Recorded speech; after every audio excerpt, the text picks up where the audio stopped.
ফের বিজেপি নেতাদের বাংলাদেশে পাঠানোর হুমকি। মালদার ঘটনা, মালদার ইংরেজ বাজারের ঘটনা, বিরোধীদের হুমকি মালতীপুরের তৃণমূল বিধায়কের। মালতীপুরের তৃণমূল বিধায়ক হুমকি দিচ্ছেন, বিরোধীদের হুমকি, হুঁশিয়ারি রাজনীতির। তৃণমূল বিধায়ক হুমকি দিচ্ছেন বিজেপি নেতাদের বাংলাদেশে পাঠিয়ে দেবেন, চুলের মুঠি ধরে লাথি মেরে হুমকি তার।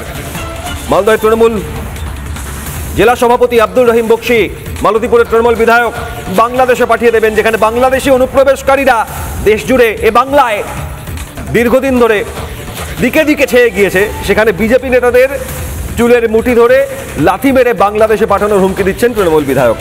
মালদা জেলা তৃণমূল কংগ্রেসের সভাপতি, স্বাধীনতা দিবস উদযাপন, সেখানে বিজেপি নেতাদের চুলের মুঠি ধরে লাথি মেরে বাংলাদেশে পাঠানোর হুমকি দিচ্ছেন আব্দুর রহিম বক্সি।